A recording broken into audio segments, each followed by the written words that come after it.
1943년도로 저는 어머니와 함께 집에 있었으며 우리는 가난했습니다. 아버지께서 파시즘에 동의하시지 않았기에 우리는 단지 생필품만을 가졌고 매일 2km 떨어진 곳에 우유를 사러 가야만 했습니다. 어머니는 제가 집안일을 하는 것을 원치 않았는데 공부를 해야 한다고 말했습니다.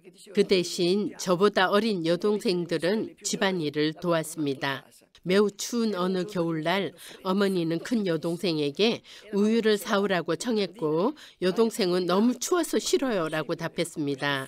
그럼 네가 가렴이라고 더 어린 동생에게 청했으나 이 추위에 싫어요 라고 답했습니다. 저는 그 순간에도 항상 사랑의 행위를 하고자 하는 생각으로 이번에는 제가 갈게요 라고 했고 어머니는 다른 선택이 없음을 보시고 저를 보냈습니다. 저는 2km 떨어진 하얀 성모님이라 불리는 곳을 향해 갔고 길을 반쯤 갔을 때 특별한 일이 일어났으니 무언가를 느껴 발걸음을 멈추었습니다.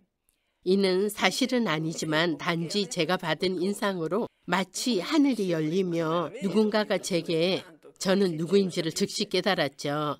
너의 모든 것을 나에게 바쳐라라고 말하는 것 같았습니다. 이는 저를 향한 하느님의 부르심이며 제 위에 세우신 하느님의 계획이었음을 깨닫게 되었습니다.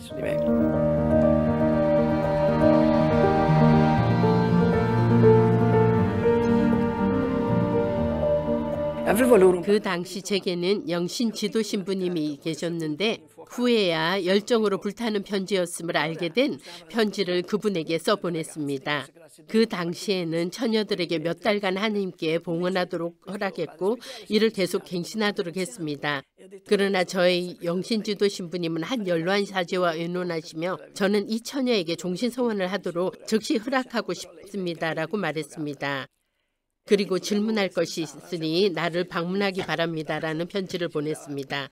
그 당시는 900년도 초기 아니 중반기로 영신지도 신부는 악마의 역할을 한다고 말하곤 했습니다. 그는 제게 어려운 것에 대해 열거하며 질문을 했고 이 중의 한 질문은 당신의 여동생과 오빠는 결혼을 할 것이며 많은 자녀를 갖게 되겠지만 당신은 홀로 남게 될 것입니다 였고 감실과 살아계신 그리스도가 존재하는 교회가 있는 한 저는 혼자가 아닐 것입니다 라고 답했습니다. 아마도 이 말이 영신지도 신부의 질문을 끝내게 했으며 즉시인지 나중인지 잘 모르겠지만 그럼 원죄 없이 잉태되신 성모님 축일 전야인 12월 7일 날 아침 6시에 성당으로 와 하느님께 봉헌하도록 하십시오라고 말했습니다. 저는 집으로 돌아왔으며 어머니에게는 아무 말도 하지 않았고 단지 그날 어떤 예식에 참여해야 된다고 말했습니다. 저는 제가 갖고 있는 두 벌 중에서 더 나은 옷을 입고 갔습니다. 폭풍우가 몰아쳤으며 비바람을 거슬러 가기 위해 우산을 앞으로 펼친 채 걸어가야 했는데 이는 마치 누군가가 저를 방해하는 것 같았습니다. 이와는 달리 저를 기다리는 신부님이 계시는 수도원에 도착했을 때 성당은 비어 있었으나 모든 불들이 켜져 있었습니다. 거양된 성체 앞에서 하느님께 저는 온통 당신의 것입니다 라고 선언하기 위해 무릎을 꿇을 수 있는 작은 장쾌틀이 제대가 있는 앞쪽에 놓여 있었습니다. 이 발걸음을 내디뎌야 할 순간이 왔을 때 저는 그 당시 23살이었는데 제가 하고 있는 것, 즉 모든 것을 놓아두어야 함을 깨닫게 되었습니다. 제가 받은 인상은 마치 다리 위에 있으며 내 뒤에 있는 세상과 연결된 다리가 무너지는 것 같았습니다. 눈물 한 방울이 미사경본 위로 떨어진 것을 기억합니다.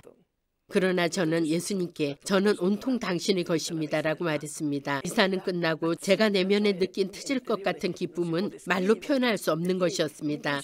하느님과 혼인했다, 하느님과 혼인했다라는 인상을 받았고 무슨 일이 일어날 수 있을까? 나는 하느님과 혼인했기에 모든 것을 기대한다라고 말했습니다.